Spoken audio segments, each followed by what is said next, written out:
ओळी सांगतो. ज्ञानोबाराय म्हणतात, अवधारा आवडे तेसना धुंधुरू, महातेजी न मिरवे काय करू, अमृताचे ताटी ओगरू ऐशी रससोय कैची. ज्ञानोबाराय अवधारा म्हणजे ऐका, आवडे म्हणजे तुम्हाला आवडते तेवढा, तेसना म्हणजे तेवढा तुम्हाला आवडते तेवढा, धुंधुरू म्हणजे सोनकिडा, सोनकिड्याला धुंदूर म्हणतात महाराज. महातेजी न मिरवे काय करू, सोनकिड्याचा उजेड खूप आहे पण सूर्याच्या महातेजात त्याची मिरवणूक चालत नाही, काय करू. त्याचा प्रकाश अंधारात रात्रीमध्ये काळोखामध्ये त्यांना आपला प्रकाश दाखवावा, सूर्याच्या प्रकाशात शहाणपणा दाखवू नाही. किंवा अमृताचे ताटी ओगरू ऐशी रससोय कैची, अमृतापेक्षा तृप्त करणारी वस्तू जगात कोणतीच नाही बाबा. आणि तिला तृप्त करण्यासाठी माझ्यासारखी पिठलं भाकरी निघाली. अमृत महाराज खाता का थोडं दोनघास? अमृताला तृप्त करण्याची व्यवस्था तसं पिठलं भाकरीत नाही. आकाशाला टेकन लावण्यासाठी कुरमडाची निर्मिती झाली नाही.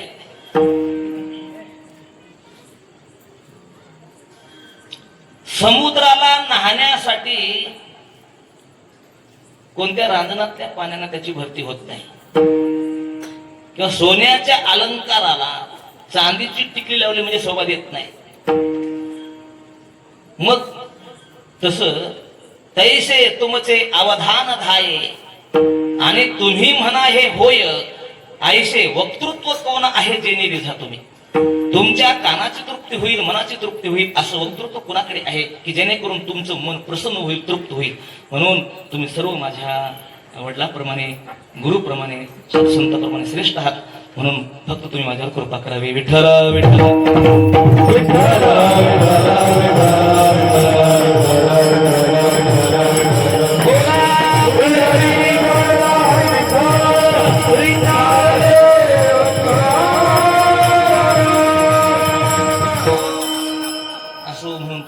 जबरदस्त चिंतन महाराज. आजच्या अभंगामध्ये श्री संत नामदेव महाराजांनी थोडी कृतज्ञता व्यक्त केलेली आहे. तया उत्तराई भावी कौन्या गुणी, ही कृतज्ञता आहे.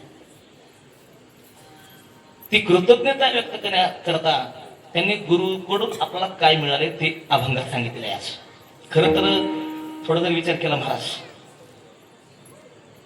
थोडे विक्षेप करू नका, थोडे एक तास मला शांतता द्या.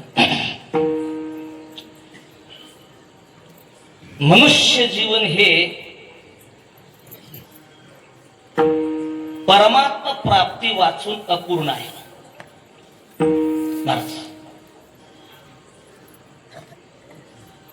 मनुष्य जीवन हे भोग भोगण्यासाठी आलेलं जीवन नाही. मनुष्य जीवनाची एकाच गोष्टी साध्यता आहे की तुका म्हणे जन्म आल्याचे विठ्ठलची एक.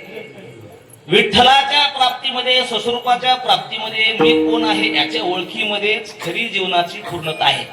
आणि जर माणसाचा जन्म ती गोष्ट प्राप्त न करून घेता जर तसाच निघून गेला तर त्याचं जीवन कसं आहे हे ज्ञानोबाने एका ठिकाणी सांगितले. सुंदर ओळ आहे त्याच्यामध्ये. कनेवी न सोपटे कनसे दाटली घनदाटे, काय करावे गोमटे ओसनगर. शेतामध्ये ज्वारी पेरली, भरपूर कणस मोठे मोठे हातात पडलेले, मेहनत खूप केलेली आहे, पण त्या कणसाला ज्वारीचा एकही कण लागलेला नाही. सोपट आहे, कणसे दाटली घनदाटे. जसं ते शेत कणसाचं इतकं पिकून दाना जर नाही लागला तर जसं वाया गेले. किंवा दुसरं उदाहरण दिले, काय करावे गोमटे ओसनगर. गाव खूप सुंदर आहे, रस्त्याची सजावट चांगली आहे, 2-2 मजली घर आहेत, 3-3 मजली घर आहेत, जिने आहेत, म्हाडे आहेत, रस्ते चांगले आहेत. ज्ञानोबारांनी गोमट हा शब्द वापरला. गाव गोमट आहे पण ओस आहे, मध्ये माणूसच नाही, दिवाच लागला नाही त्या गावात. असं ओसाड गाव आहे पण कितीही गाव चांगला असून फायदा नाही. त्याच्यापेक्षा आणखी पुढे उई दिली. कासा बरी वाढी नलिया सरळा वरी फळना अंत पोकळा का स्तनक झाले गळा शिळी जैसे. सावरीचे झाड असते त्याला आपण इकडे अलीकडे भाषेत शेरी म्हणतो पाटील. ते झाड असं असते म्हणे, उंच वाटते, सरळ वाटते, उंच वाटते, म्हणजे वर फळ नाही आणि आत पोकळ आहे. जसं त्या झाडाचं जीवन व्यर्थ आहे. किंवा सगळ्यात समर्पक उदाहरण दिले का स्तन झाले गळा शेळी जैशी. शेळीच्या गळ्याचं स्तन तुम्ही बघितलंय का? गळ्याचं बापू, गळ्याचं स्तन, गळ्याच्या स्तनाला अशी ती लोमटी स्तन असतात दोन. त्या स्तनाला तुम्ही काय म्हणता इकडचे लोक असे? हा केंद्र मामा सांगा. गलुल, गलुल म्हणतात. गलुल कशाला म्हणतात सांगू का तुम्हाला? एखादा मुलगा आपल्या बायकोच्या ताब्यात गेला, बायकोच ऐकू लागला, बायकोचीच आरती करू लागला, जय देव जय देव जय माझी बायको, तू सांगशील तसं तसं मी ऐकू, असं जर म्हणू लागला आणि असं जर जीवन जगू लागला भागवत महाराज, तर त्याची माय काय म्हणते? उग भाड्या गलूला आहे, म्हणजे व्यर्थ आहे. विठाला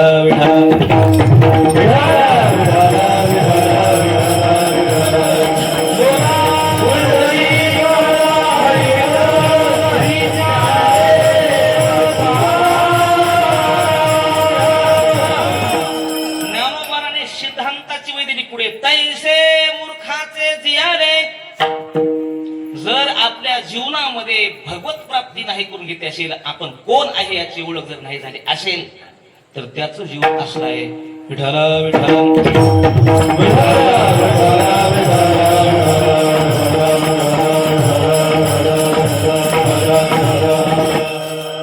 जीवनामध्ये भगवत प्राप्तीशिवाय शोभाच नाही महाराज. कधी कधी मी कोणतरी एका हिंदी पदामध्ये थोडं असं ऐकले महाराज, नदीला शोभा ही पाण्या वाचून नाही, स्त्रीला शोभा ही पती वाचून नाही, नाही, वृक्षाला शोभा ही फळा वाचून नाही, पर्वताला शोभा ही वृक्ष वाचून फळा वाचून नाही. तसं या शरीराला शोभा प्राणा वाचून नाही. खूप शरीर चांगलं आहे, डोळे नीट आहेत, नाक सरळ आहे, कान आहे, तोंड आहे, सगळं पंचकर्मेंद्रिय आहेत, पंचज्ञानेंद्रिय आहेत, आणि या शरीरामध्ये प्राणच नाही. आपण जसं ते व्यर्थ आहे, तसं माणसाच्या जीवनाला येऊन जर देवाची प्राप्ती नाही झाली असेल, तर त्याचे जीवन असलं व्यर्थच आहे. विठाला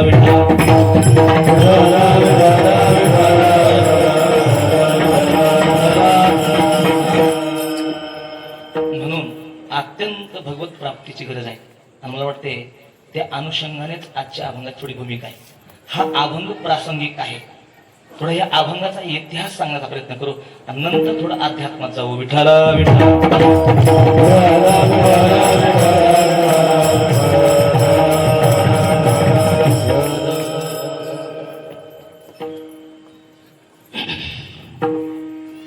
अभंगाची पार्श्वभूमी अशी आहे की अभंग श्री संत नामदेव महाराजांचा आहे. ध्यान धरून आहे. आणि एकदा प्रसंग असा आलाय की श्री संत निवृत्तीनाथ महाराज, श्री संत ज्ञानेश्वर महाराज, श्री संत सोपान काका, चोखा मेळा, सावता महाराज आदी करून सर्व संत मंडळी एकदा पंढरपूरला आले. अभंगाची भूमिका सांगतो. पंढरपूरला आले महाराज, पांडुरंगाचं दर्शन घेतलेलं आहे आणि गरुड खांबापाशी आले. तिथे गरुड खांबाच्या जवळ श्री संत नामदेव महाराज गळ्यात वीणा घेऊन उभे होते.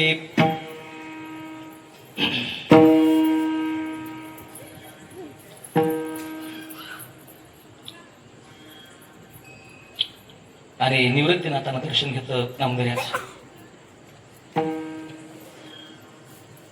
सोपान काकाने दर्शन घेतलं, चोखोबारीने घेतलं. आदी करून सगळ्या संत महंतांनी नामदेवरायाचं दर्शन घेतो. पण नामदेवरायाच्या मनात थोडा अहंकार होता की मी एक पंढरपूरकर महाराज आहे, सगुण साक्षात्कारी आहे, आणि मीच एक भक्त आहे, हा अभिमान नामदेवाला सतवत होता. आणि परमार्थामध्ये अभिमान हा जास्त घातक आहे. संसार हा अभिमानाशिवाय होत नाही, पण परमार्थात अभिमान नावाची चीजच चालत नाही. आणि जर परमार्थात अभिमान केला तर कोणी असो मग महाराज, त्याचं जीवन कसं असते ऐका. अभिमानस्य सुरापानम गौरवम रवरवम समम प्रतिष्ठा सुकरीविष्टा त्रयम त्यजत हरिम भजे. या तीन गोष्टीचा त्याग करून माणसानं भजन करा. अभिमान जर परमार्थात केला तर दारू पिण्याचं पाप लागते.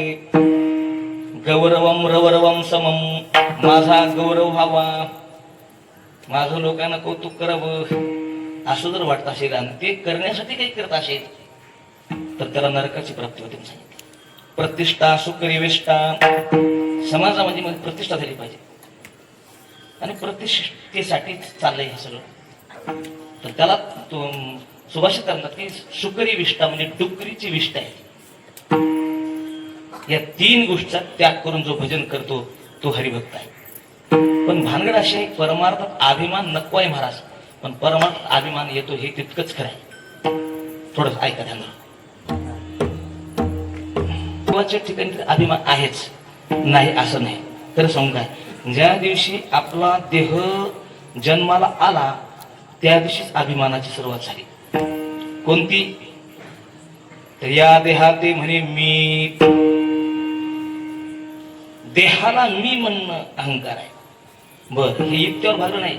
एकदा देह कोणातरी जातीत जन्माला आला की जातीचा अभिमान आला, ज्या धर्मात आला जन्माला त्या धर्माचा अभिमान आला, कुळाचा अभिमान आला, वर्णाचा अभिमान आला, आश्रमाचा अभिमान आला.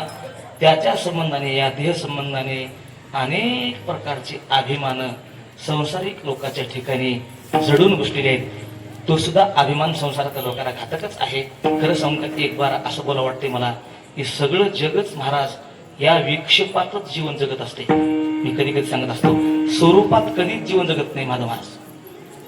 तुमचं आमचं स्वरूप वेगळं आहे, जगणं विक्षेपात चालू आहे. हे जे चालेल नाही आता, धर्म असेल, पंथ असेल, आश्रम असेल, वर्ण असेल, या सगळ्या गोष्टीमध्ये हे आमचं आहे अशा चौकटीमध्ये जीवन जगणं आणि भेदाने जीवन जगणं, तिथून वादाची सुरुवात होणं आणि तिथून असमाधानाची प्राप्ती होणं आणि मग तिथून दुःखाला भांडणाला सुरुवात होणं, हे जे असमाधानाचं जे मूळ आहे ते विक्षेप आहे. आणि मी म्हणतो सगळ्या माणसाचं या संसारात ते विक्षेपाचं जीवन आहे. पण खरं सांगा, हे विक्षेप हे तुमचं जीवन आहे की स्वरूप हे तुमचं जीवन आहे? स्वरूप आहे. मग स्वरूप काय? तुकाराम महाराजांनी कधीच विक्षेपातलं जीवन जगले नाही. तो त्यांना विचारलं तुम्ही कोण आहे? तुकाराम म्हणले नाही मी वासुदेव तत्वता. हे बोलणं स्वरूपात नाही की विक्षेपात आहे? स्वरूपात नाही. कळो येईल विचारिता आहे ठाऊक सभाग्या संता नाही अनेक दुजा मागुता गा. हे स्वरूपात बोलणं आहे. त्यांना विचार तुमचं गाव कोणतं आहे? देवगाव म्हणले आम्ही वैकुंठ वासी, आम्ही वैकुंठ वासी.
स्वरूपातला पत्ता आहे.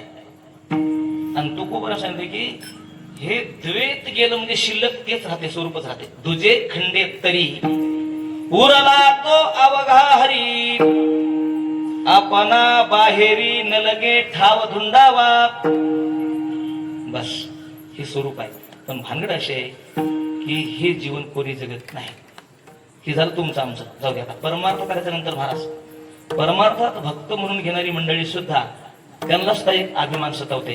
कोणी म्हणते मी जपी आहे, कोणी म्हणते मी तपी आहे, कोणी म्हणते मी असणारा तीर्थकरू आहे, व्रत करणारा आहे, मी अमुक आहे, मी भक्त आहे, मी ज्ञानी आहे, मी वैराग्यवान आहे. आता अनेक उपमा घ्या. आणि ह्या प्रत्येक एका एका गोष्टीने प्रत्येक भक्ताला पकडले, त्या गोष्टीला पकडल्यामुळे त्या साधनेविषयी त्याच्या मनात अहंकार मी एक हे आहे. थोडं ध्यान नाही का? तशाच पैकी पंढरपुरात जे राहणारे आहेत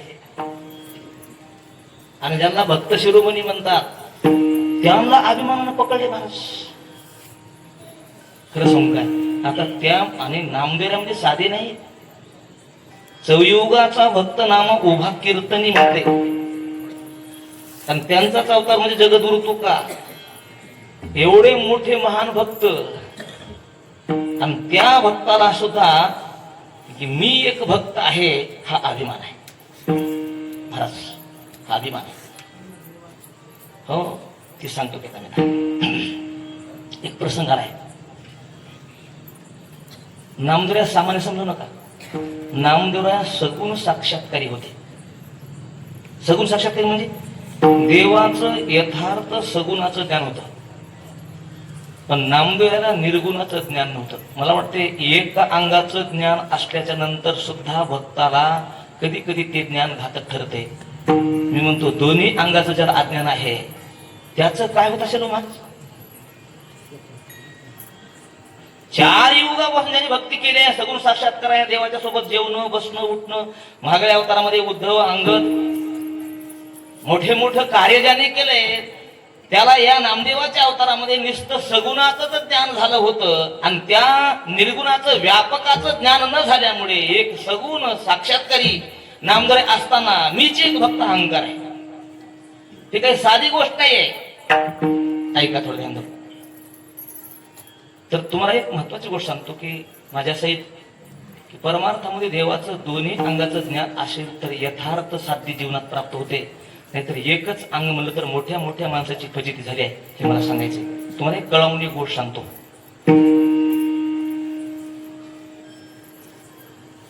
एकदा प्रसंग असा आलाय की एक स्त्री, आता आपलं कसं खरं ज्ञान अंगाचं नसल्यावर कसा धोका होते बघा.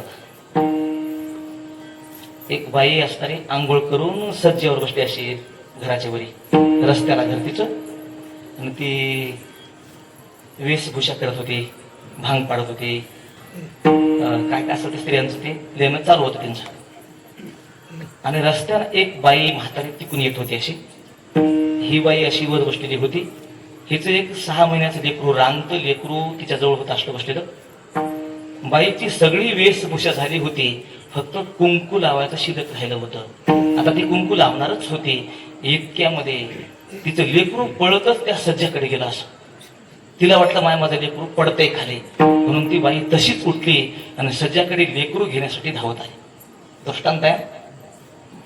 पण तिच्या कपाळाला कुंकू नव्हतं, ते खालच्या बाईनं बघितलं, त्या म्हातारीनं, आणि म्हातारीनं रडायला सुरुवात केलं. माय कसं झालं, चांगला होता की, बरा होता की, कसं झालं म्हणावं. नाही लागली रडायला.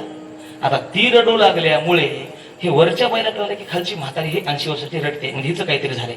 मग ती बाई वरची उतरली, ती उतरून तिच्या गळ्याला रडू लागली. हे रडू लागणे तिचा धर्म आहे. मग दोघी रडू लागल्या. मग त्या दोघीचा आवाज ऐकून शेजारच्या बाई आल्या, त्याही रडू लागल्या. दुसऱ्या भावकीच्या काय आल्या, त्याही रडू लागल्या. जमत सगळा गाव रस्त्याला जमला असा. शेपाशी बाई रडू लागली. खरं सांगू काय महाराज, रडण्याचं कारणच माहित नाही. आणि तितक्यामध्ये त्या बाईचा मालक आला रस्त्यानं. आमच्या घरापुढे एवढी गर्दी झाली कसं काय. कडच्या बाईला विचारलं, बाई तुम्ही का रडता? हे आम्हाला माहित नाही, त्या तिकडे रडतात म्हणून मी रडते. जरा पुढे आल्यावर तुम्ही ते म्हणजे आम्हाला माहित नाही, ते रडते रडतो आम्ही. सगळ्या बाया अशाच विचारित आला, पण कुणालाच गुड माहित नाही, खरं काय वास्तव माहित नाही. शेवटी त्या म्हातारीला विचारलं, आजीमाय आजीमाय तुम्ही का रडता? ती म्हणजे बापा तू हायस काय? अरे मला वाटलं तू गेलाच काय की, म्हणून मी रडत होते. बाईकडे विचारलं तू का रडतेस? ती म्हणजे मलाही काय माहित नाही, मला वाटलं की आजीच काय ते बरं वाईट झाले म्हणून मी तिला रडण्याची मदत करू लागली, मलाही काही माहित नाही. दृष्टांत संपला. हे जे असं जे घोळ होते की नाही, त्या अंगाचं ज्ञान नसल्यामुळे विठ्ठला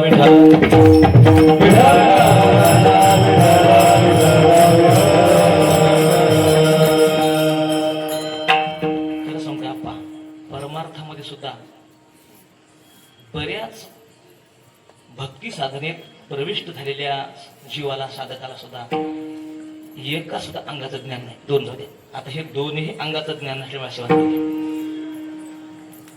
जाऊ दे. एक अंगाचं ज्ञान असल्यावर सुद्धा कसा घात होते याच्याविषयी तुम्हाला एक दृष्टांत सांगतो कळवून. आणि गोष्ट सांगतो कोल्याची. एका जंगलामध्ये एक सिंह म्हणजे एक आलाय आणि त्या प्रत्येक प्राण्याला तो शिकार करून खाऊ लागतो, प्रत्येकाला मारायचा. सगळे घाबरून गेले प्राणी. अरे हे सिंह अचानक यायला खाऊन टाकायला आपल्याला, आपण काहीतरी मिटिंग घ्या. सगळ्या जंगलातल्या प्राण्याने मिटिंग घेतली. माधव महाराज ऐका लक्ष देऊ. सगळ्यांनी मिटिंग घेतली आणि सिंहाला बोलून घेतलं, सरकार असं तुम्ही आम्हाला अचानक धरून खाऊ नका, आम्ही दररोज एक प्राणी तुम्हाला देऊ बारी बारी, तर अचानक घाला घालू नका. असं ते म्हणजे बरं झालं की मग, तर मला आनंद झाला की म्हणजे मग आता दररोज एक प्राणी यायचा आणि त्याला खायला जायचा. एके दिवशी एका कोल्यावर आली बारी. कोला म्हणला आज आपली बारी आहे, आज आपण जाणार, आम्ही जातो आमच्या गाव.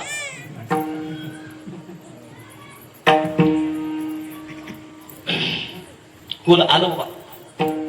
कोल दररोज 10चा टाइम होता त्याच्याकडे यायचा, पण आज मात्र कोल 2 तास उशीर आलं, 12 वाजता आले.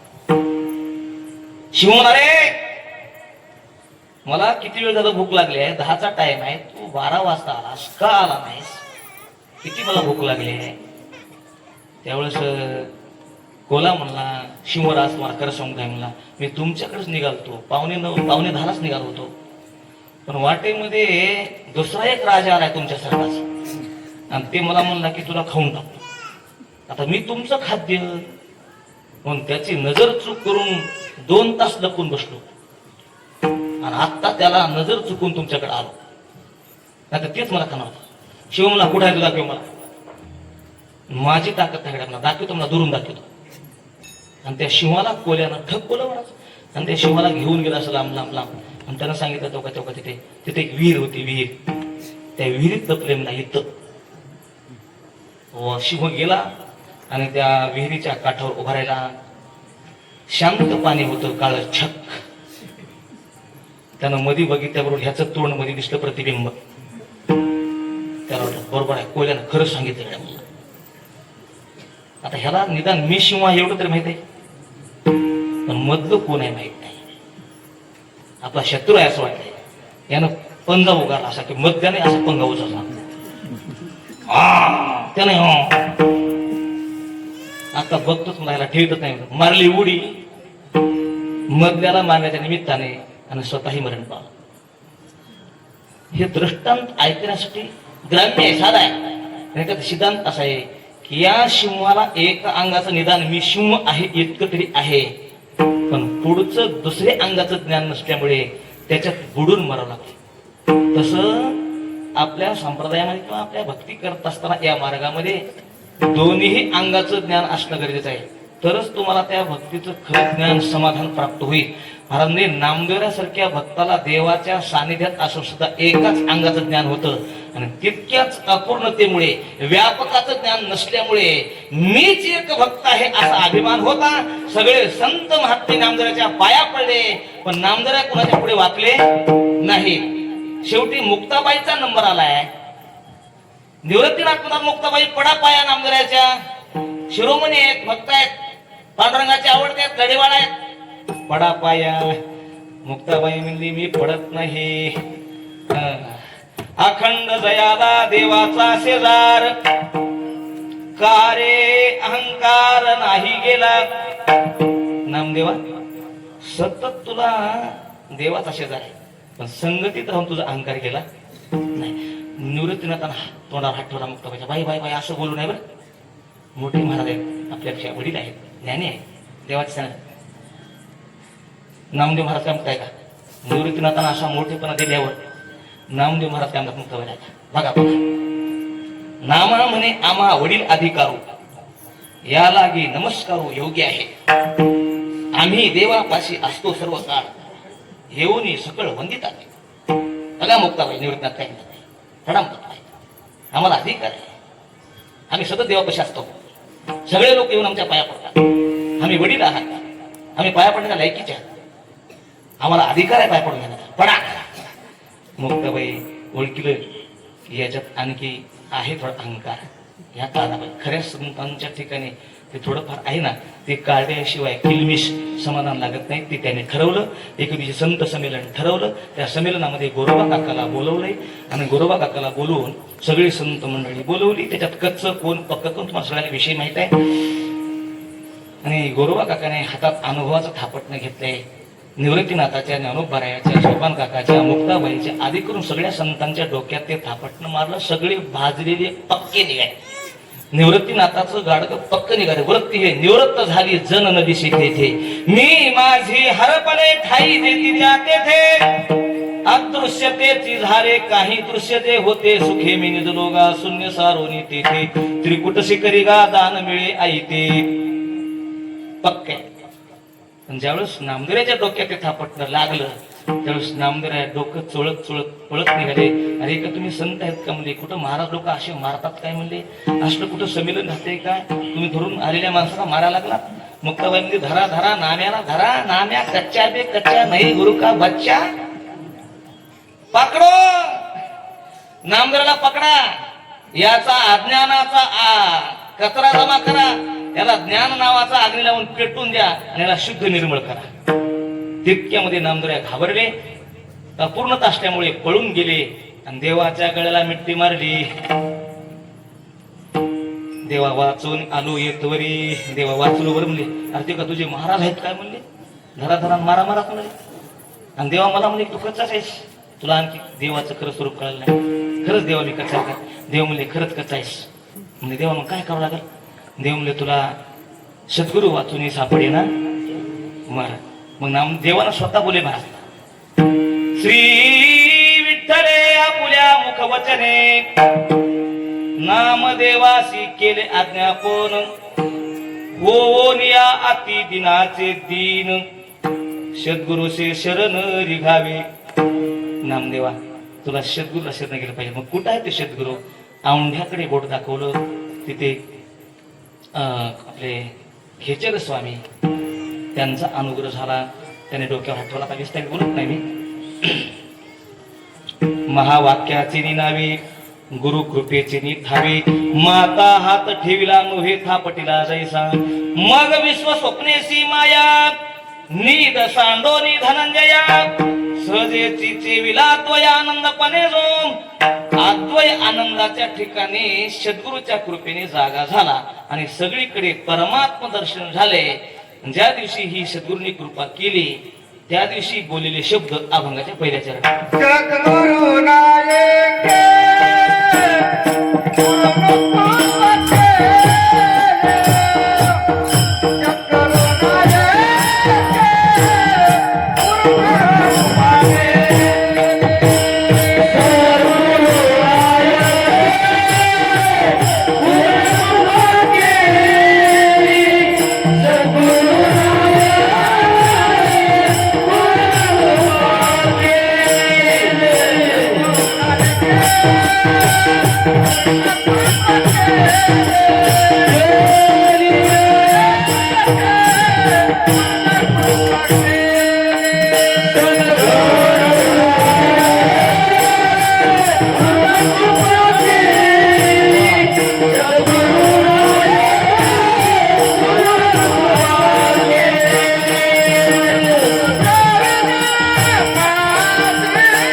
म्हणतात ज्ञानोबा नामदेव म्हणतात, सद्गुरु नायकी पूर्ण कृपा केली. कृपा केली म्हणतात माझ्यावर. मला वाटते सद्गुरु शिवाय परमात्म्याची प्राप्ती नाही. प्रमाण खूप आहे. गुरु तेथे ज्ञान, ज्ञानी आत्मदर्शन, दर्शनी समाधान, आधी जैसे सर्व. आमच्या ज्ञानोबऱ्याची दुसरी कुय बघा, मोडोनी माया कुंजरो, मुक्त मोतियाचा ओगरो, जेवविता श्री गुरु निवृत्ती बंधू. हो, खूप खूप आहे का टाइम झाला सगळा. महाराज खर तर या मार्गातला मार्गदर्शक श्री गुरु आहे. ज्ञानोबऱ्याचे अमृत अनुभवते वय सांगतो माझा महाराज. ज्ञानोबा म्हणतात, कैवल्य कनकाची आदाना, जो न कडसी थोरा साना, दृष्ट्याच्या दर्शना पाडावो जो. कैवल्य कनकाची दाना. कैवल्य नाम मोक्ष, कनक म्हणजे सोनं, दान म्हणजे देणे. सद्गुरु काय करतात, कैवल्य नावाचं सोनं दान करतात. मग ते देत असताना न कडशी थोरा साना, लहान मोठं म्हणत नाही. दृष्ट्याची दर्शना, दृष्टा म्हणजे शिष्य म्हणजे पाहणारा, देवाला पाहण्यासाठी निघालाय पण स्वतःला देव कळत नाही.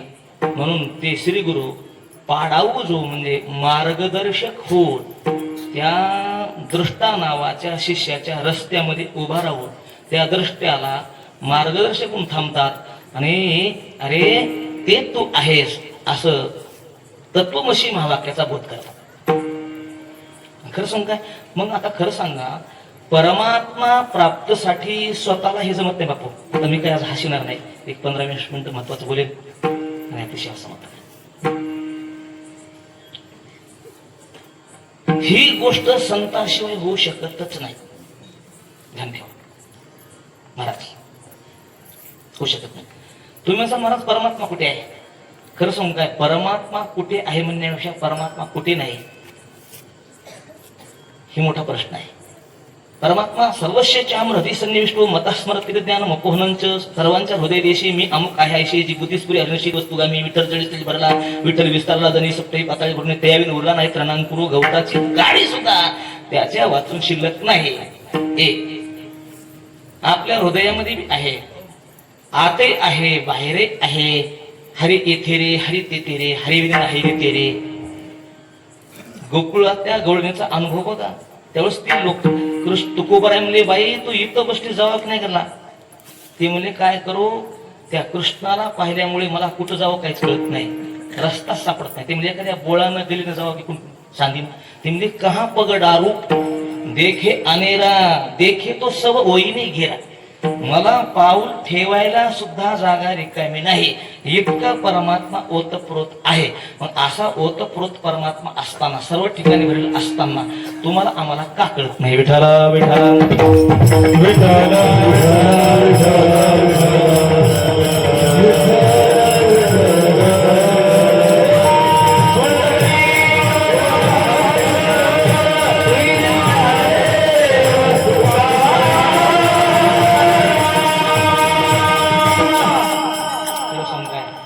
एवढा व्यापक उघड ब्रह्म असताना तर समजा आपल्याला का कळत नाही? पाहिजे जगामध्ये ब्रह्मदेशी उघडे, एकच सोने अनेक लेणे. काय बाही आणि बुगडे जगामध्ये ब्रह्मदेशी उघडे. सांगा एकच सोने अनेक लेणे. सोनं एकच आहे पण अनेक रंग नामरूपानं व्यक्त झाले. त्याला कोणी टापस म्हणते, गोरमाळ म्हणते, चैन म्हणते, कड म्हणते, वाळ म्हणते, अंगठी म्हणते, लॅकेट म्हणते, कोणी मंगळसूत्र म्हणते, कोणी काही कोणी काही. बाही आणि बुगडे महाराज म्हणाय. खरं सांगा मग हे बाही आणि बुगड आहे की सोनं आहे? हा सोनं म्हणून बघता की बाही बुगड म्हणून बघता? हा हा हे उघड उघड आहे की सोनं, पण आम्हाला बाही बुगडी दिसते. पाणी समुद्राचं पाणी आहे पण खरं सांगताय पाणी म्हणून कोणी बघत नाही, तरंग लाटा म्हणून बघतायत. अरे रे तरंग तरंग तरंग, लाटा लाटा लाटा लाटा, बुडबुडे बुडबुडे बुडबुडे. बघणाराची दृष्टी अध्यस्थात आहे, अधिष्ठानात नाही. अधिष्ठानाची ओळखच नाही. अरे अध्यस्थ हे अधिष्ठान रूपच असते. दोरीवरचा सर्प, भासलेला सर्प दोरी रूपच असते. सोन्यावर दिसलेले अलंकाराचे नामरूप आहेत, हे सोनरूपच असतात. पाण्यावरचे तरंग बुडबुडे हे पाणी रूपच असतात. तसं जगात हे दिसणारं हे पंचमहाभूतात्मक ते जगत आहे ना, हे जगत नसून हे अध्यस्त आहे, अधिष्ठान त्याचं स्वरूप परमात्मा आहे. पण मला असं वाटतंय की अधिष्ठान कुणाला दिसत नाही, सगळ्याला अध्यस्तच दिसते, ब्रह्म कुणाला दिसत नाही मला. आणि हे न कळण्याचं कारण हे अज्ञान. महाराज अज्ञानामुळे हे दिसतंय की हे दिसतंय, अज्ञानामुळे दिसते. मग आता ज्या विचार झाला त्याची प्रक्रिया, ज्याच्या अज्ञानानं जे भासते त्याच्याच ज्ञानाने त्याची निवृत्ती होते. मग कुणाच्या अज्ञानामध्ये हे दिसते? परमात्म्याच्या, ब्रह्माच्या म्हणजे देवाच्या अज्ञानामुळे हे दिसते. आणि एकदा त्याचं ज्ञान झालं हे नाहीच. विठ्ठल विठ्ठल विठ्ठल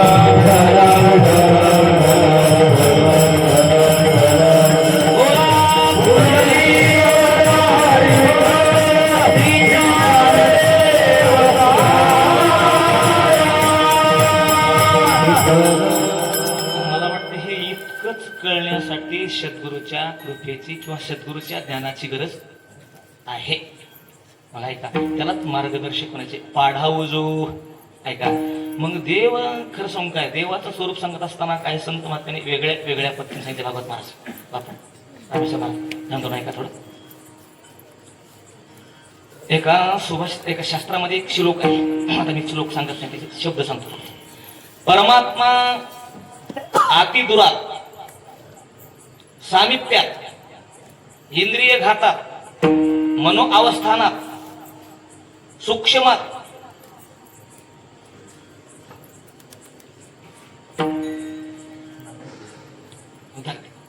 अभिभवात आणि समान अभ्यात, अशा 8 गोष्टी तुम्हाला सांगतो थोडं. परमात्म्याचं स्वरूप सांगत असताना हे आपल्याला संताशिवाय कळत नाही, मला सांगायचं. परमात्मा अतिदुरात, दुरात म्हणजे अतिदुरात म्हणजे किती दुरात? परमात्मा लई दूर आहे म्हणजे किती दूर आहे? शास्त्रात म्हणणं आहे की पंचकोशाच्या तो पलीकडे आहे, फार दूर आहे. पंचकोश म्हणजे इथून तुमचं मोळक, तिथून कुरळ 2 कोस, तिथून पुढे घोडच, तिथून कंधार, तिथून हे परत 5 कोस. ह्या 5 कोसाच्या पलीकडे गेले की देव इतका दूर आहे, लई दूर आहे मला. हे पंचकोश आहे, त्याला कोश नाही. कोश म्हणजे आवरण. ह्या पंचकोशाचं उल्लंघन केल्याशिवाय ते दिसत नाही. त्या 5च्या पुढे अन्नमय कोश, प्राणमय कोश, मनोमय कोश, विज्ञानमय कोश आणि आनंदमय कोश. ह्या पंचकोशाच्या पलीकडे खरं सांगू काय महाराज, आनंदमय कोश हे नाही, हे इथं सुद्धा हे आनंद कोशाच्या सुद्धा पलीकडे गेलं पाहिजे. बाबा थोडं अवघडच आहे बघा. थोडं भागवताचा विषय सांगू का थोडा महाराज? एकनाथी भागवतामध्ये 14व्या अध्यायामध्ये एक ध्यानाचा विषय आहे, ध्यान. आता तुम्ही ध्यान धरूनच ऐका, ध्यान. आणि एवढे कीर्तनातून घेऊ गेला तर बस झालं माझं ध्यान. मी माझं सांगत नाही, संतांचं सांगतो. म्हणजे त्या आनंदाच्याही पुढे गेलं पाहिजे. आनंद हे सुद्धा आवरणच आहे महाराज. निदान आनंदापासून तरी जाण्याचा प्रयत्न करावा. काय तुम्हाला एक ध्यान धरून ऐका आता. हो का, आता ध्यान कसं करायचं सांग तुम्हाला, ऐका ध्यान धरून. नात्र्याने सांगितले, आपल्या शरीराला, हाताला कर कमळ म्हणतात, पायाला पाद कमळ म्हणतात, हृदयाला हृदय कमळ म्हणतात, मुख कमळ म्हणतात. असे कमळ हे नाव आहे. तसं आपल्या हृदयाला हृदय कमळ म्हणतात, ह्याला सुद्धा कमळ म्हणतात. ऐका बापू, कमळ म्हणतात. कमळ, कमळ म्हणजे तुम्ही केळीचं कमळ बघितलंय का? फुल, त्याला कमळ म्हणतात. त्या केळीच्या कमळाचं तोंड खाली असते, असते त्याच्या काय करत राहते, पाकळ्या, त्याचे तोंड असे खालीच असतात, असे त्याचं तोंडही खालीच असते, त्याच्या पाकळ्या खालीच असतात. तशाच प्रकारचं तुमच्या हृदयामध्ये कमळ आहे, त्याला हृदय कमळ म्हणायचे. आणि त्या हृदय कमळाचं तोंड खालीच आहे असं ध्यान करून बसा. आसन लावा, आसन लावा, नासाग्राची दृष्टी लावा, आर्धनी दृष्टी करा, एकाग्र व्हा आणि ध्यान करत असताना आपल्या हृदयामध्ये एक कमळ आहे असं ध्यान करा, त्याचं तोंड खाली आहे असं ध्यान करा. आणि मग त्या ध्यानातून तुम्ही त्या कमळाला असं वरी करा, म्हणजे इळा घालून करू नका बरं का, म्हणजे फाडू नका हृदय, असं ध्यानातूनच करा त्याला वरी. त्याला 8 पाकळ्या आहेत असं समजून ध्यान करा. त्याच्यापेक्षा पुढे गेल्याच्या नंतर त्या हृदय कमळामध्ये एक सूर्यकमळ आहे, सूर्यकमळ. सूर्याला 16 पाकळ्या, आपल्या सूर्याला 12 पाकळ्या. त्या 12 पाकळ्याचं ध्यान करा, सूर्यमंडळाचं ध्यान करा. खालून हृदय कमळ, वरी सूर्यकमळ, त्याच्यामध्ये पुन्हा चंद्रकमळ, चंद्राला 16 पाकळ्या असं ध्यान करा. त्या चंद्र पाकळ्याच्या मध्ये 16 पाकळ्याच्या मध्ये एक अग्नी कमळ, अग्नी कमळाला 10 पाकळ्या आहेत. अग्नी तत्वाला किती पाकळ्या आहेत? 10. असं ध्यान करीत चला बरं. आता हे तुमच्या ध्यानातून गेलं की गेलंच ध्यान, ऐका. आणि मग त्या अग्नी तत्वामध्ये किंवा अग्नी कमळामध्ये तुम्हाला जी आवडते ती मूर्ती ध्यान, सुंदर ते ध्यान उभे विठेवरी. समचरण सरोजम सांद्र निलांबुदाभं जगननिहित पाणी मंडनम मंडनानां तरुण तुळशीमाला कंधरम कंजनेत्रम सदय धवल हासम विठ्ठलम चिंतयामी. अशा विठ्ठलाचं चिंतन करतात. हास्य तोंड आहे, पायापासून डोक्याच्या मुकुटापर्यंत असा देव असा त्या अग्नी कमळात उभा करा, त्याचं तुम्ही ध्यान करा, त्याचं हास्य तोंड असं ध्यान करा. आणि मग असं ध्यान काही दिवस करा. पा तुम्हाला म्हणा बरोबर का, एक माझ्यासाठी बोला असं ध्यान करा. मी का सांगतो, पंचकोशाचा निरस सांगतो. मग मी सगळ्या कोशात हेच तुमच्या सांगतो, हेच सांगतो एखादा आनंद कोश शेवटचा. मग काय करा, ध्यानातून काही दिवसाला खालचे कमळ काढून टाका एक एक, आणि फक्त मूर्तीच ठेवा. काही दिवसाला मूर्ती बी ध्यानात ठेवू नका, ती मुंडक्यापासून खालची काढून टाका ध्यानातून, आणि इतकंच ठेवा. हासक तोंड आणि असं इतकंच तोंड, त्याचं ध्यान करा. काही दिवसाला तोंडही ध्यानातून काढून टाका, आणि त्याचं हास्य आहे की नाही, नुसतं हास्य, त्या हास्याचं ध्यान करा. काही दिवस हास्याचं ध्यान करा, पण ते बी हास्य ठेवू नका. काही दिवसाला ते हास्यही काढून टाका. त्या हास्याचा जो आनंद असते की नाही, त्या आनंदात तुम्ही जा. झाला तुमचा परमार्थ. विठ्ठल विठ्ठल विठ्ठल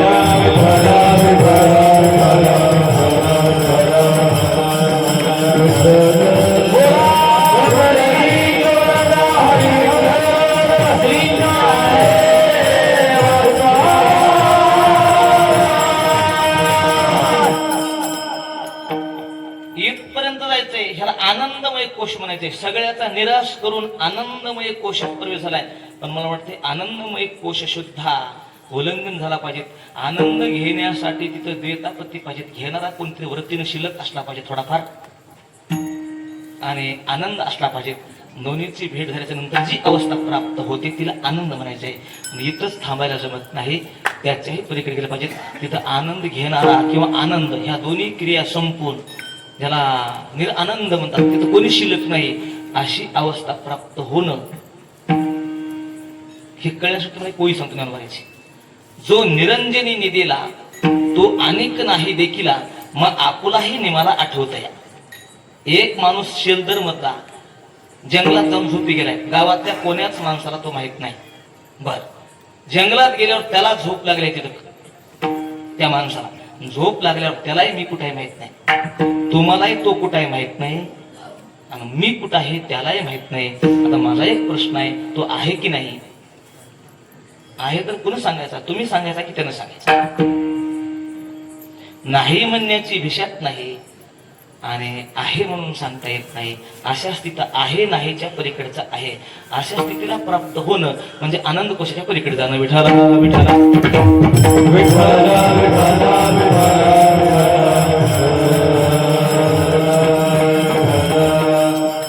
आपण जर असं तर घाशीत बसलं तर कीर्तनच संपत नाही. रामेश्वर महाराज अति दुरात ज्ञानेश्वर महाराज म्हणजे ते नवरा मी केलाय.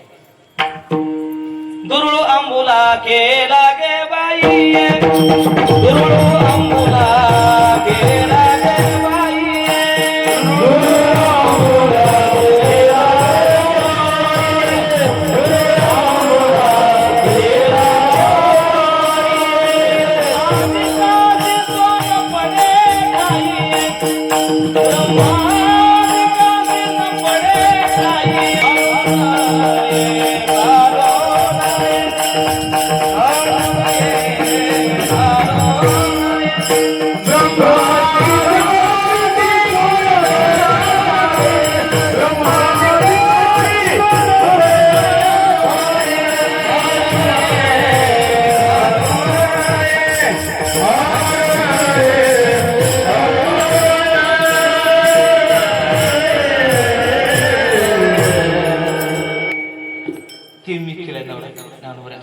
दुरुळू दुरुळू दुरुळू आंबुला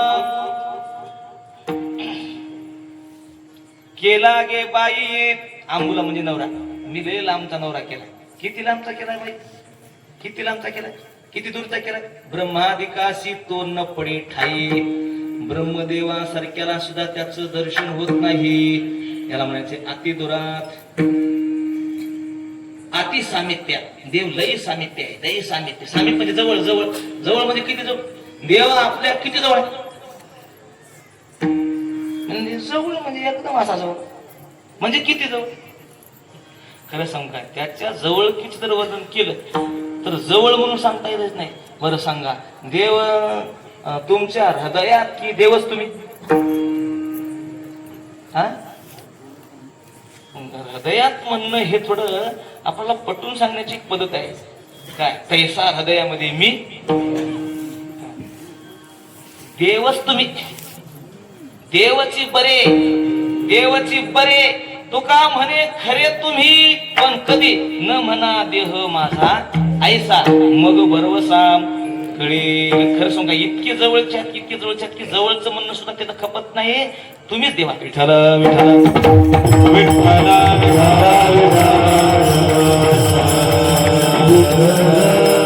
आणि अति जवळची वस्तू दिसत नाही. खरं सांगा, डोळा डोळ्याला बघतोय की डोळा दुसऱ्याला बघतोय? डोळा दुसऱ्याला बघतोय, डोळा डोळ्याला बघत नाही. तसं आपलं जे जवळचं जे स्वरूप आहे ना, इतकं जवळ आहे की ते आपल्याला बघताच येत नाही. आपण दुसरंच बघत बसतो, पण ते बघता येत नाही. अति दुरात, अति सामित्य. आणि ते परमात्मा न कळण्याचे दोन कारण झाले. अति दूर म्हणून कळत नाही, अति जवळ म्हणून कळत नाही. सूक्ष्म म्हणजे इंद्रिय घातात. एखाद्या इंद्रियाचा घात झाला तर वस्तू असलेली दिसत नाही. डोळा जर तुमचा आंधळा झाला तर असलेली वस्तू दिसत नाही. म्हणून अवस्थानात मनाची अवस्था चंचल असेल, विक्षेप असेल तरी वस्तू दिसत नाही. सूक्ष्मात सूक्ष्म असल्यामुळे दिसत नाही. व्यवधानात पडदा असल्याच्या नंतरची पलीकडची वस्तू दिसत नाही. अभिभावात आवरण असलेली वस्तू दिसत नाही. समान अभिहार दोन गोष्टी सारख्याच एका ठिकाणी केल्या की खरी कोणती खोटी कोणती कळत नाही. अशा 8 गोष्टी या ठिकाणी देव न कळण्यासाठी सांगिततात. आणि हे तुम्हाला कळून घेण्यासाठी संताकडेच जावं लागतंय. बस, ते ज्ञान पैगा भरवे, जरी मनी अति अनावे, तरी संताया भजावे. सर्वश्रेषे तद्विधी प्रणिपातेन परिप्रश्नेन सेवया उपदेक्षन्ति ते ज्ञानम ज्ञानेन तत्वदर्शिना. ते ज्ञान पैगा भरवे, जरी मनी अति अनावे, तरी संताया भजावे. सर्वश्रेषे तन्मनुजे विचरणाशी लागावे, अगरबत्ता करावे दास्य सकळ. मग अपेक्षित आपले तेही सांगतील पुसिले, जेणे अंतकरण बोधले संकल्प आहे. नाही झालं काम आपलं. आणि तीच आणि मग संत काय करा, तुम्हाला अरणे पूर्ण कृपा केली आणि निज वस्तू दाविली. दाविली म्हणतात. बोल नका बेटा, जरा कीर्तन संपला. दाविली संत दावितात की देतात? ते तू आहेस असा. न त्वम देहो न इंद्रियाणी न प्राणो न मनो न देहे. हे शिष्या, पंच कर्मेंद्रियापैकी तू कोण नाहीस, पंच ज्ञानेंद्रियापैकी तू कोण नाहीस, मनबुद्धीची अहंकार अंतकरण चतुष्टयापैकी तू कोण नाहीस, तू ब्राह्मण क्षत्रिय वैश्य याच्यापैकी तू कोण नाहीस, तू या भारतीय किंवा पाकिस्तानी किंवा चिनी कोणत्या देशाचा नाहीस. हा देह तुझा नाही, या देहाचं नाव तुझं नाही, हा देह म्हणजे तू नाहीस किंवा तुझा आणि देहाचा काही संबंध नाही. वास्ता अर्थार्थी तुझा आणि या दृश्य पदार्थाचा काही संबंध नाही. मग तू कोण आहेस? चिदानंद रूपा शिवोहम शिवोहम, ते तू आहेस. तत्वम असे, तत् म्हणजे ते, त्वम म्हणजे तू, अशी म्हणजे आहेस, ते तू आहेस, हे तू नाहीस. विठ्ठल विठ्ठल विठ्ठल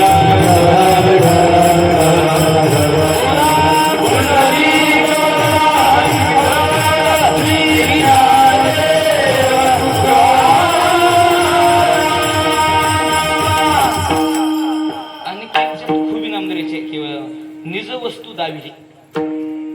वस्तू म्हणजे देवाला. वस्तू म्हणजे काय? म्हणजे मायकासारखी वस्तू आहे का? मर्दांनासारखी वस्तू आहे का? काय मंडपासारखी वस्तू आहे का? वस्तू म्हणजे काय? वस्तू या शब्दाचा अर्थ थोडा वेगळा आहे. वस्तू म्हणजे वस्तुतः, वास्तवतः, सत्यतः, जे त्रिकालाबाधित सत्य असते, ज्याच्या ठिकाणी प्रध्वंसाभाव, हे सगळे अभाव, कोणतेच भाव नाही त्याच्याकडे. काय म्हणतो महाराज? त्रिकालाबाधित सत्य, मागे होत, आता आहे आणि पुढे सुद्धा राहणार, असं जे आहे. खरं सांगू काय, वस्तुतः ह्या जगात कोणती वस्तू खरी आहे? बापू केंद्रे बापू तुम्ही बसले सांगा बरं. टिकाऊ वस्तू कोणती आहे? आपला देह, बर आपलं घर, हे दिसणार जग सगळं अस्थिर. अस्थिरम जीवितम लोके, अस्थिरम धनम एवनम, अस्थिरम दारा पुत्रश्च धर्म कीर्ती स्थिरा. ह्या सगळ्या गोष्टी अस्थिर आहेत. एकच गोष्ट स्थिर आहे, ती म्हणजे परमात्मा. तुझं विन काही स्थिर राहे ऐशे नाही, कळो आले जीवे मज माझी याची भावे. तुकोपर्यंत देवा तुझ्या वाचून जगात स्थिर राहणारी वस्तू नाही, आणि तीच खरी आहे, तीच वस्तुता आहे. आणि वस्तुतः जी खरी असते तिला वस्तू म्हटले.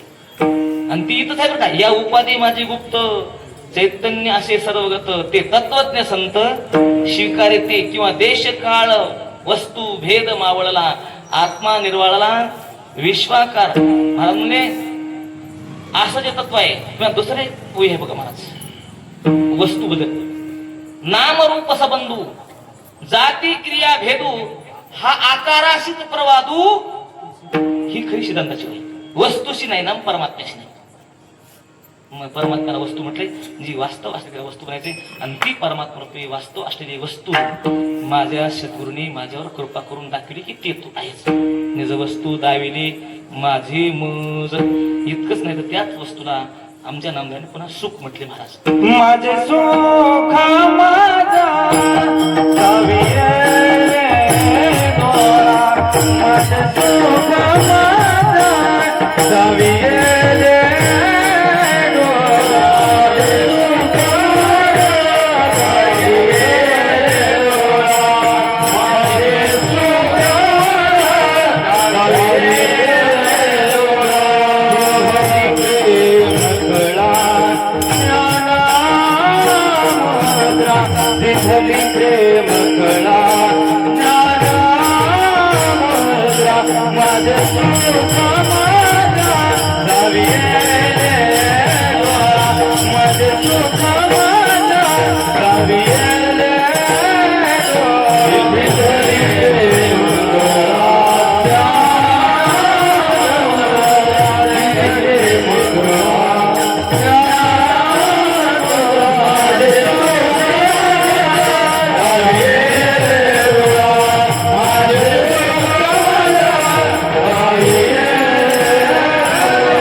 आणि त्याच वस्तूला सुख म्हटले. माझे सुख मुज दाविले माझं सुख माझ्या डोळ्याला दाखविलं. पुन्हा वस्तू पहिल्या सुरतला म्हणले, आता काय म्हटले? सुख म्हटले. वस्तू म्हणजे वास्तवता, आणि वास्तवता जे असते, जे टिकाऊ असते, त्याला कधीतरी करावं नसते, त्याला वास्तव म्हणायचे, त्यालाच वस्तू म्हणायचे. आणि तेच जे असते तेच सुख असते. खरं सांगू, ते सुख म्हणजे परमात्मा. परमात्म्याला सुख म्हटले. आपण परमात्म्याला सुख म्हणता आहोत की संसारातल्या गोष्टीला सुख म्हणता? हा, खरं सांगू का, हे ज्ञानवराची गुहे बघा. जोपर्यंत तुम्हाला ह्या सुखाची गोडी कळत नाही तोपर्यंत माणसं हेच सुख चाकतात. ह्याला सुख समजतात, ह्याला सुख समजतात. खरं कळलं नाही मला. खरं जर ते कळालंच, आप्पा, तेच जर कळालं सुख, तर मला वाटते हे सुख महाराज कशी दिसतात त्याला सांगू का तुम्हाला? जाऊ द्या, संसारात ते सुख इथे जाऊ द्या. पण ज्याला इंद्र लोकाचं सुख म्हणतात, ज्याला ब्रह्मलोकाचं सुख म्हणतात, वाटे ते सुख सुद्धा तुच्छ वाटते. तुम्हाला एकच वेळ सांगतो, जास्त वेळ घेत नाही, ते सांगायला खूप आहे, सांगायचं नाही. ज्ञानोबा म्हणतात की आपुलेनी नागरपणे जो इंद्र भुवना ते पाबळे म्हणे, तो केविरंजे पालिवने भिलाचे. आपुलेनी नागरपणे, नागरपणे या शब्दाचा अर्थ आहे की आपल्या स्वस्वरूपाचं राज्य, परमात्म्याचं राज्य ज्याच्या जीवनात प्राप्त झाले, मग त्याला म्हणले इंद्रपद घ्या. ते इंद्रपदाला पाबळे म्हणे, म्हणजे पाबळे म्हणजे पौळ. इंद्राच्या त्या राजवाड्याला स्वर्गातल्या त्याला काय म्हणते? पौळ म्हणते. त्या पौळीत कोण राहिलंय? इंद्र भवनात ते पाबळे म्हणे. बर, मग आता इंद्राच्या घराला, वाड्याला, राजवाड्याला जर पौळ बनते, तो केविरंजे पालिवने भिल्लाचे नाही, मग डोंगरात राहणाऱ्या भिल्ल लोकांच्या पारात राहील का ते? कसा राहील? इंद्राला तुच्छ म्हणते. खरं सांगू काय, आमच्या सुभाषितांनी फार भागवत वर्णन केले एका ठिकाणी. ब्रह्मानंदम रसम पित्वा येतु उन्मता योगिनः इंद्रो अपि रंकवत भाती का कथा नृपकीटका. ज्याला ब्रह्मानंदाची प्राप्ती झाली, दयाचा जठरू प्रसवे अमृताचा निर्झरू, तरी अक्षुदे तृषेचा आडधरू काहीच नाही. अरे जो हृदयामध्येच अमृत आहे, त्याला श्रीमंती प्राप्त झालेली आहे. महाराज, त्याला ब्रह्मानंद प्यायला मिळते, त्याला म्हणजे इंद्र होता काय? इंद्रोपी रंकवत भाती. इंद्राचं पद म्हणजे रंक म्हणजे भिकाऱ्यासारखं आहे. म्हणजे मग भारताचा राष्ट्रपती राजा म्हणजे का कथा नरपकीटका. अरे भारताचा राजा म्हणजे किडा, आणि स्वर्गातला इंद्र म्हणजे भिकारी. का? ब्रह्मानंद मला सांगतो. अरे त्याला मोठं राजा प्राप्त झालंय. कसा घेतले? ज्याला आपलं स्वतःचं सुख प्राप्त झालंय ते असंच म्हणणार महाराज.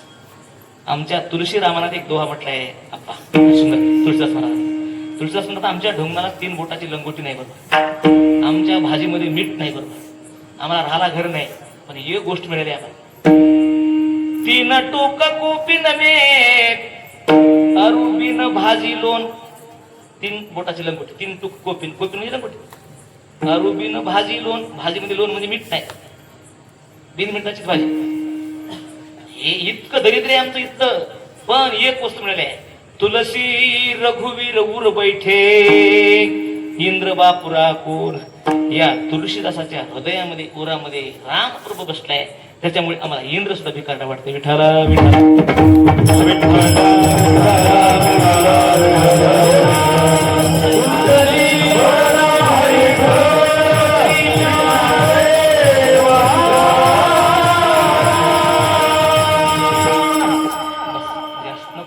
खूप बोलण्यासारखा विषय, पण आता संपत नाही. महाराज म्हणले ते सुख मला प्राप्त झाले. माझे सुख मज दाविले डोळा. खरं सांगू काय, सुख दिले, ज्ञान प्राप्त झाले आहे. खरं सांगू काय, दिधली प्रेम कळा ज्ञान मुद्रा, अशा 2 गोष्टी शब्द घातले महाराज. ज्ञान मुद्रा आणि प्रेम कळा. खरं सांगू काय, परमार्थामध्ये नुसतं ज्ञान असावं की प्रेमासहित ज्ञान असावं? प्रेमासहित ज्ञान असावं. नुसतं ज्ञान आहे पण शुष्क ज्ञान आहे, वाळलेल्या लाकडासारखं. काही काही ज्ञानी माणसं लय बाबा बाबा, हे आम्हाला भजन आवडत नाही, काही आवडत नाही. खरं सांगू काय, याच्याशिवाय मजा नाही. प्रेम कळा. भक्ती प्रेमा विन ज्ञान नको देवा, अभिमान नित्य नवा तया माझे. खूप बोलण्यासारखा विषय.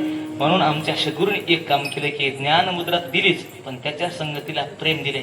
ज्ञान आणि प्रेम या दोन्हीच्या सान्निध्यामध्ये खरं सांगू काय भजन करते ते महाराज. खरं सांगू काय नुसत्या ज्ञानामुळे माणूस मुक्त झाले. आप्पा परमेश्वर रामेश्वर महाराज नुसत्या ज्ञानामुळे मुक्त झाले, पण भजन करायला आले नाही. पण सद्गुरूने असं केलं, त्याच्यासोबत प्रेम दिले. प्रेम दिल्यामुळे भजन करायला ते शिल्लक राहिले. आमचे ज्ञानेश्वर महाराज ज्ञानी नाहीत का? काय गरज आहे ज्ञानाचा राजा म्हणले, योग्याचा शिरोमणी म्हणले, साधकाचा मायबाप म्हणले, ज्ञानाचा राजा गुरु महाराज म्हणले. एवढे ज्ञानेश्वर महाराज ज्ञानी असतात? नाही नाही नाही, कैवल्याचा पुतळाच. प्रत्यक्षात ज्ञान स्वरूप ज्ञान नाही. ज्ञान वेगळं ज्ञानोबराय वेगळे असं नाही. तयाचे अवयव ते सुखाचे कोंब, ते चालते ज्ञानाचे बिंब. तयाचे अवयव ते सुखाचे कोंभ, येर माणूस पण भाम लौकिक भाव. प्रत्यक्षात स्वयं ज्ञानाचं मूर्तिमंत स्वरूप म्हणजे म्हणजे ज्ञानोबराय म्हणजे स्वरूपतःच ज्ञान स्वरूप आहे. मग त्या ज्ञानोबरायाला भजन करण्याची काय गरज होती? काय करायचं त्यांनी पुरुषाला? पण त्यांनी खांद्यावर पताका घेतली, माझे मनीची आवडी पंढरपुरा नेन गुडी, पांडुरंगी मन रंगले, गोविंदाचे गुण वेदिले.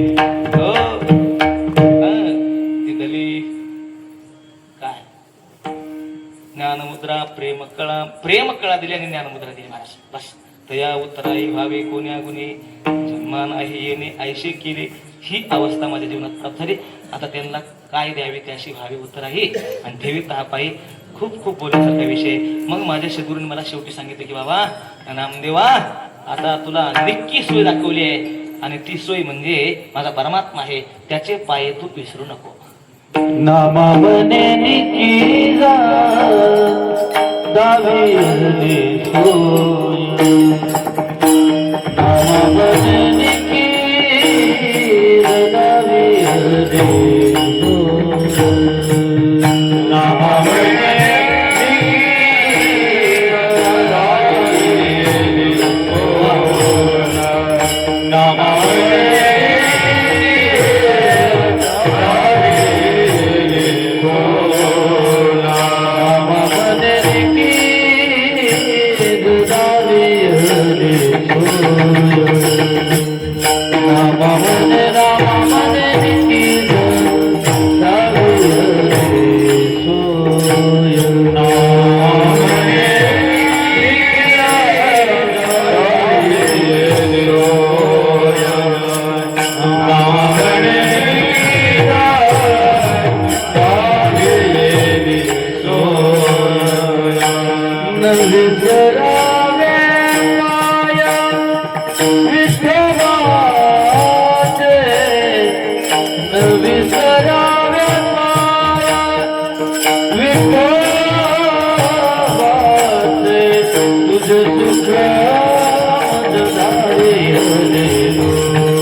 Thank you.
माझ्या गुरुने मला एक सूचना दिली आहे. नामा म्हणे निक्की दाविली सोय, चांगली सोय केली माझी, सोय दाखवली मला. कोणती सोय आहे? नवी सरावे पाय विठोबाचे. आता तुला ज्याची प्राप्ती झाली आहे ना त्याला तू आता विसरू नको, बस असा संदेश दिलेला आहे. मग अशा संतांनी मला जे दिलंय त्याच्या मोबदल्यात काय द्यावं?